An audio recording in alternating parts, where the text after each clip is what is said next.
Setelah insiden mencekam perusakan rumah doa milik Gereja Kristen Setia Indonesia atau GKSI di Padang Sarai, Kecamatan Koto Tangah, Kota Padang, pihak kepolisian bergerak cepat. 9 orang yang diduga terlibat dalam aksi kekerasan dan perusakan tersebut telah diamankan. Kejadian itu berlangsung pada Minggu 27 Juli 2025, tepat saat puluhan jemaat sedang beribadah, termasuk anak-anak yang tengah mengikuti kelas pembelajaran agama. Menurut kronologi, awalnya Ketua RT dan RW setempat datang ke lokasi dan mengajak pengurus rumah doa berdialog di bagian belakang rumah. Namun, tidak lama kemudian sekelompok warga tiba-tiba mulai melempari bangunan, memecahkan kaca jendela, dan merusak kursi. Akibat kericuhan itu, 2 anak dilaporkan mengalami luka. Pihak berwenang menduga kejadian ini dipicu oleh kesalahpahaman. Meskipun rumah tersebut telah memiliki surat pemberitahuan sebagai tempat pendidikan agama Kristen, sebagian warga termasuk RT dan RW mengaku tidak mengetahui fungsinya secara resmi. Ketidaktahuan inilah yang memicu kecurigaan dan berujung pada tindakan anarkis. Menyikapi situasi yang memanas, mediasi pun dilakukan hingga larut malam antara pihak gereja, warga, Forum Kerukunan Umat Beragama atau FKUB, dan aparat kepolisian.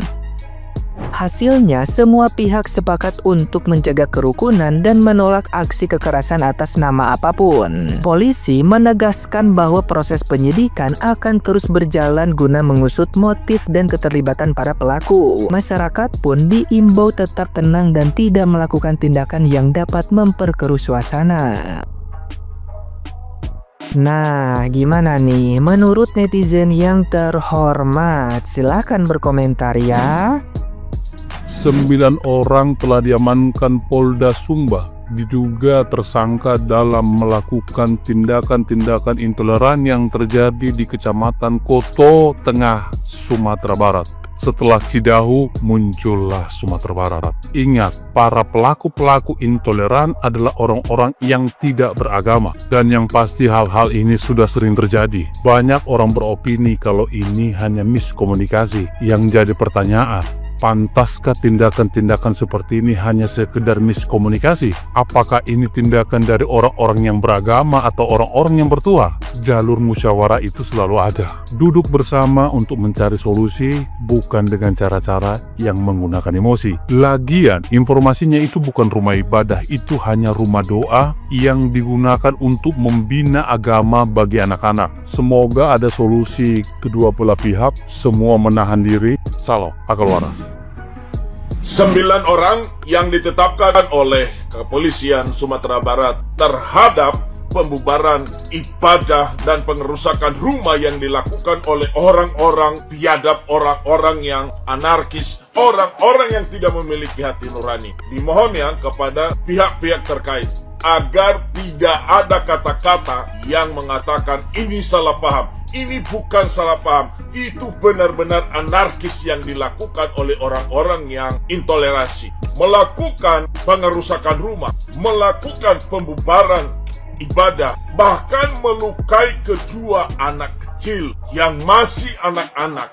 Bayangin, anak-anak itu trauma terhadap perilaku yang dilakukan oleh orang-orang biadab seperti itu. Dimohon kepada pihak kepolisian agar benar-benar melakukan tugasnya dengan profesional, menangani kasus ini secara profesional. Tidak ada kata-kata penyelesaian perdamaian di atas meterai 10.000. Ya, tolong ditangani dengan baik, diadili dengan baik, sesuai hukum yang berlaku di Indonesia ini. Tolong. Terima kasih. Lagi-lagi umat Islam dibikin malu sama jagoan kampung. Lu masih inget kan? Kasus retreat di Cidahu kemarin masih berjalan sekarang, belum selesai. Udah ada lagi yang sama persis. Bahkan pelakunya 9 orang sekarang. Lebih banyak. Gue gak paham 9 orang ini apa gak belajar dari 7 orang yang kemarin ditangkap di Cidahu. Ya, itu istrinya, keluarganya mendatangi kepala daerah bilang, "Pak, suami saya, adik saya, anak saya ini tulang punggung keluarga. Tolong dibebaskan." Ini akan sama kejadiannya dengan yang di Padang nanti. Keluarganya akan mendatangi wali kota bilang seperti itu. Pasti. Gue gak paham mereka ini apa gak belajar dari kejadian-kejadian sebelumnya. Apa gak sadar mereka ini mempermalukan agama mereka sendiri. Gue muslim, tapi malu dalam kejadian seperti ini gitu. Nah, konyolnya lagi, nanti akan ada orang yang bilang 3 tambah 2 sama dengan 5, sama dengan 4 tambah 1 sama dengan 5. Caranya berbeda, tujuannya sama. Konyol. Dan terjadi lagi tindakan intoleransi, kasus pembubaran ibadah gereja dan pengerusakan fasilitas gereja di Padang Sarai, Kota Padang. Dan parahnya lagi, kalian baca nih, 2 anak menjadi korban. Jadi udah banyak video yang beredar mengenai kasus ini. Kalian bisa cek aja kasus intoleransi Padang.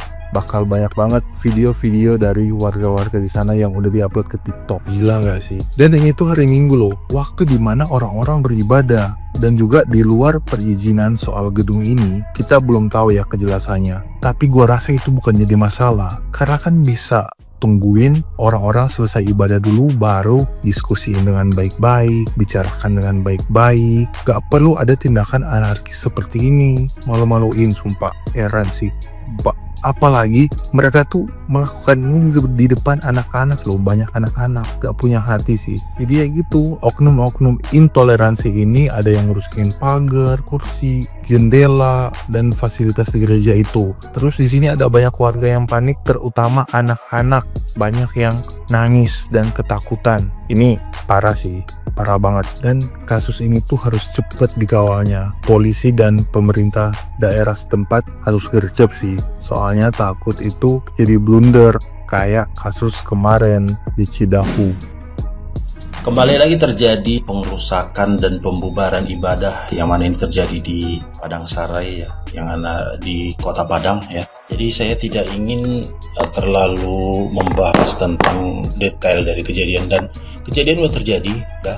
Tapi ada beberapa faktor yang memang harus kita evaluasi untuk bagaimana kedepannya ini hal-hal ini bisa diminimalisir ya kan. Ini nggak terjadi spontan ya. Jadi memang ada sedikit kemelut ya. Ada beberapa faktor-faktor yang menurut saya banyak sekali menyumbangkan terjadinya sentimen antar umat beragama di Indonesia ya. Salah satu yang saya garis bawahi yakni ya memburuknya kasus Israel dan Palestina di Timur Tengah ya kan. Di Indonesia umumnya umat Islam itu ya pasti mendukung Palestina ya kan.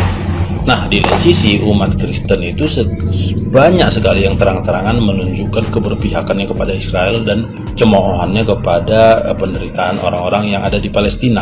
Pandangan ini ya itu juga secara masif itu menumbuhkan kebencian ya di umat beragama ya kan. Dan kita bisa melihat kok bagaimana perang komentar di media sosial ya kan tentang hal-hal ini ya. Dan saya memang sudah mewanti-wanti ini dari kemarin-kemarin, ini bakal terjadi di dunia nyata ya kan? Karena kita nggak pernah mengkontrol ketikan kita di media sosial, mengkontrol omongan kita di media sosial. Jadi ini akhirnya menjadi bom waktu, dan satu persatu kejadian ini terjadi ya kan. Dan apa yang kita dapatkan dari kekisruhan ini ya hanya ada caci dan maki. Itu tidak hanya satu faktor ya, belum lagi orang-orang yang bebas ya ngomongin ya kan, berdebat agama, ngomongin agama orang lain ya kan, seperti Edis TV yang tiap hari karena memang dia tidak kena hukum ya karena dia di luar negeri, bebas sekali dia menghujat, menghina agama Islam ya kan. Jadi Anda berpikir hal-hal itu nggak membuat umat Islam menjadi antipati ya kan. Ya, sudah pasti ada efek nyata di lapangan. Makanya kalau memang kita niat ya hal-hal ini kita minimalisir ya kan, ya kita mulai dari media sosial. Media sosial ini pengaruhnya sangat besar.